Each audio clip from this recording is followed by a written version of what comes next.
Magandang araw mga kaalam. So ngayong araw ay nandito tayo ngayon sa isang mahad dito po sa Baseco Port Area, Manila na walang iba kundi ang Mahad Baseco Lidirasatil Arabi Al-Islami. Nandito tayo ngayon dahil ngayong araw ang closing ceremony ng mga nagwagwapuhan at nagagandahang estudyante dito sa Mahad Baseco Lidirasatil Arabi Al-Islami. Dito nga lang yan ginanap sa Masjid Ar-Rahman na kung saan pangalawang masjid na ipatayo dito po sa Barangay 649, Zone 68, Baseco Port Area, Manila. Siyempre hindi mawawala ang administrator ng Masjid Ar-Rahman na si Dato Andy Yusuf at nandyan sa kanita tabi si Sheikh Abdul Hamid Abdul Manan na siyang mudir ng Mahad Baseco. Nasa tabi rin natin ngayon si Sheikh Hamza Abdul Rahim na kasamang nagtuturo dito. Ganon din si Ustad Pasandalan, Khalil Pasandalan na isa ring nagtuturo dito, at Ustad Fatima Sulaik, Ustad Zinaida Sangkanan at Ustad Fatima Gando. At napansin natin dito na si Sheikh Abdul Manan Omar ay wala dito sapagkat na ospital yung kanyang minamahal na anak. Nawa ay pagalingin nawa sa kanya ng Allah Subhanahu wa Ta'ala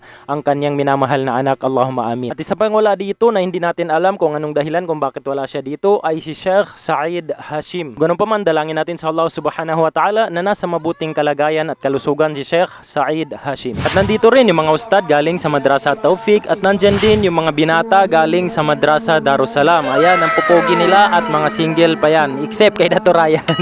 Matinga rin dyan si Ustad Munzir Abdul Manan na mudir ng Madrasa Al-Ikhlas at si Ustad Abu Bakar Migkampong na isang nagtuturo sa Madrasa Al-Shati. Siyempre nandyan din ang mga minamahal nating mga magulang na sobrang saya, enjoy na enjoy sa panonood sa kanilang mga anak na nasa entablado o nasa stage habang sila ay nagbibigay ng kanilang mga muhadara, ng kanilang mga nasyid, ng kanilang mga kanta. Pagkatapos nga ng mga nasyid at mga muhadara ng mga estudyante rito ay pinarangalan na ang bawat isa sa kanila patungkol sa nakuha nila sa kanilang mga grabe dito. Habang nag-awarding nga sa stage ay ayan dumating si Ate Fatima Mamalangkay na presidente ng Akhawatun Nisa at ang kanyang butihing asawa na magdadala ng pagkain para sa pagkain ng ating mga ustads dito sa stage. At ayan din yung mga umahat ng Masjid Ar-Rahman, inaabot na nila yung mga pagkain sa mga bisita at sa mga bata na nandito ngayon. And nakikita naman natin sa mga bata at mga estudyante na sobrang gutom na sila dahil nagagawan na sila ng mga pagkain. So ayan, sarap na sarap sila sa pagkain nila na ibinigay sa kanila ng mga umahat natin dito sa Masjid Ar-Rahman, Baseco Port Area, Manila. At kami naman dito sa stage ay ang kinakain namin ngayon ay biryani na napakasarap na biryani na ma-order nyo sa pamamagitan ng Lalamove. Pwede kayo mag-order sa pamamagitan ng Lalamove.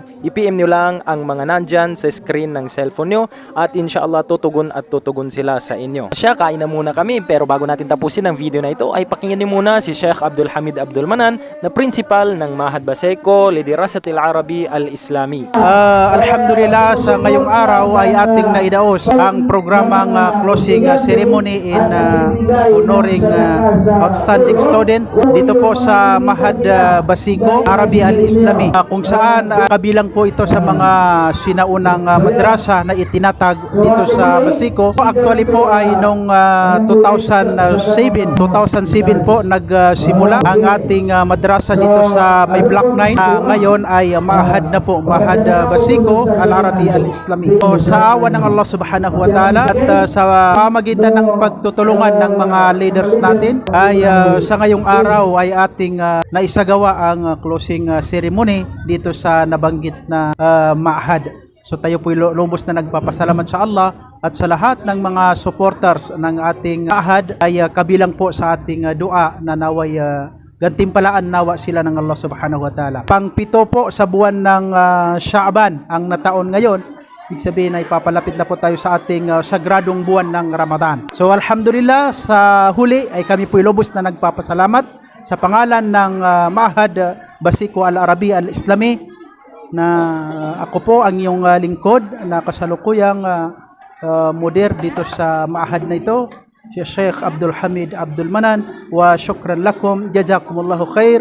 Wassalamualaikum warahmatullahi wabarakatuh. محمد كان علم كليبس. محمد كان علم كليبس.